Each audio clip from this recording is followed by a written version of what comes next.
Olá, segundo ano, tudo bem com vocês? Espero que sim. Estamos aqui para mais uma videoaula. Hoje vamos falar de ciências. Vocês lembram no último módulo que nós falamos um pouco sobre as plantas? Pois é, nós falamos que as plantas eram seres vivos. E hoje eu venho aqui falar para vocês que temos uma diversidade de plantas. Umas que precisam de mais água, outras de menos. Umas que são aquáticas, elas precisam estar na água, outras não. Umas que precisam de mais sol e outras de menos luz solar. Existe uma grande diversidade de plantas. Em 1808, foi criado no Brasil o Jardim Botânico, que fica lá no Rio de Janeiro. Lá existe uma diversidade de plantas. Vamos conhecer algumas que constam em nossa apostila? Nós temos o cajá-mirim, a dionéia, a vitória régia, a bromélia e tantas outras. E qual seria, Profelô, a relação dessas plantas com os seres vivos? Várias, primeiro ano.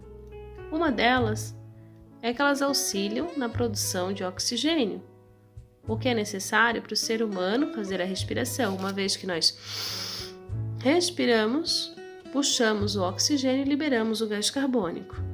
A plantinha faz o processo inverso. Ela puxa o gás carbônico que nós liberamos e transforma ele em oxigênio. Outra situação que nós sabemos é que algumas plantas dão frutos, outras não. As que dão frutos servem para a indústria de alimentação, como por exemplo o guaraná. O guaraná é uma fruta que é utilizada para fazer aquele refrigerante que você toma. Ela serve também de alimento para outros seres vivos, como por exemplo a vaca. A vaca se alimenta da grama e depois o ser humano se alimenta da vaca. Outra de suas funções é evitar o desgaste do solo, principalmente em morros. Vocês já observaram que muitas vezes vocês estão passeando e ao pé do morro, quando você olha o morro, ele tem uma vegetação bonita. E com o passar do tempo as pessoas vão desmatando para construírem suas casas. Bom, vocês já ouviram falar em deslizamento de terras? A raiz das árvores acabam evitando que a chuva faça o deslizamento da terra, ou seja, ela serve para evitar que isso ocorra. Ela serve também de abrigo para alguns animais, como por exemplo no caso de uma coruja. Agora há pouco a professora falou para vocês que as plantas servem para auxiliar na transformação do gás carbônico em oxigênio. Esse processo é chamado de fotossíntese. As plantas, então, absorvem parte da energia da luz solar. Essa energia é utilizada para transformar o gás carbônico que absorvem da atmosfera e a água que absorvem do solo em alimento e gás oxigênio. Isso, então, é chamado de processo de fotossíntese. As plantas e os seres humanos têm uma relação bem próxima. Aqui no Brasil, existem umas comunidades que vivem bem próximas aos rios e deles tiram seu sustento. Essas comunidades são chamadas ribeirinhas.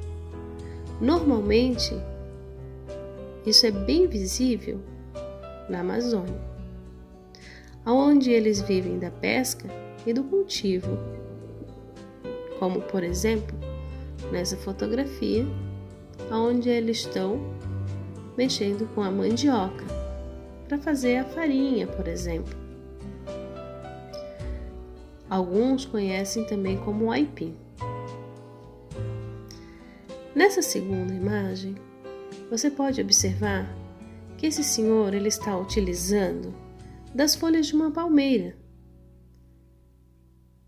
Eles para cobrir uma moradia, para fazer um telhado.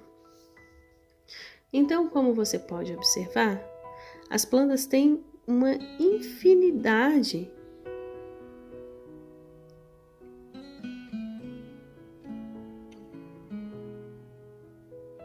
de finalidades, seja no ramo alimentar, bebidas, combustíveis, móveis, entre tantas outras coisas que podem ser feitas a partir de parte de algumas plantas.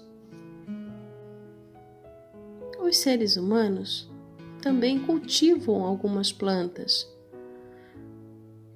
Como vimos agora há pouco, os moradores dessas comunidades ribeirinhas obtêm da própria vegetação muitos materiais do que precisam para construir suas casas, barcos, para fabricar produtos. A retirada das plantas ou das partes delas, dessa vegetação que não é cultivada, é chamada de extrativismo vegetal. Como, por exemplo, nessa situação, você deve ter com você uma borracha. Essa borracha, ela é feita através do látex. O que é o látex? É esse líquido branco que é extraído da seringueira. Das folhas da carnaubeira é possível extrair diversos tipos de alimento, tintas e medicamento. Além disso, a carnaubeira fornece óleos que podem ser utilizados na fabricação de medicamentos, como, por exemplo, o óleo de coco, de dendê e o de girassol.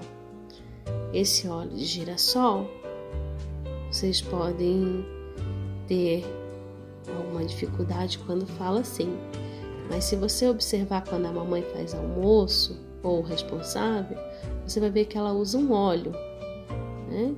Então, o óleo de girassol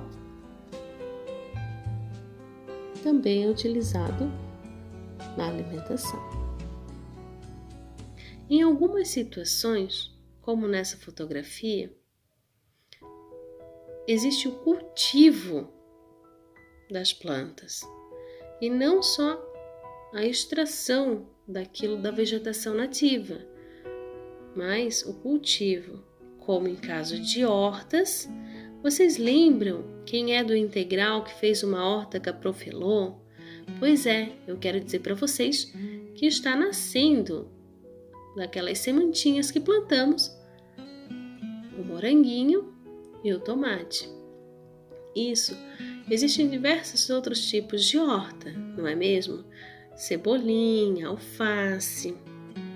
Existem também os pomares, que são locais onde se cultivam principalmente plantas frutíferas.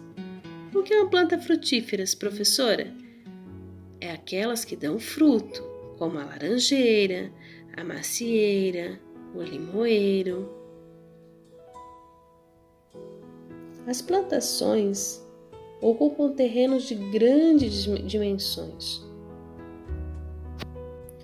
As plantações ocupam terrenos de grandes dimensões, nos quais geralmente são cultivadas plantas do mesmo tipo, como o milho, a soja, o trigo e o algodão. As plantas cultivadas em plantações podem ser utilizadas diretamente na alimentação ou como matéria-prima na indústria. O arroz, por exemplo, é utilizado diretamente na alimentação. Já a soja pode ser utilizada como matéria-prima de fabricação de óleos, leites e sucos. Vocês já viram ou ouviram falar de leite de soja, suco de soja? Pois é, essa matéria-prima ela passa por um processo de industrialização para se tornar esse alimento que chega na prateleira do supermercado. Outras situações são plantações como, por exemplo, a de algodão, quê?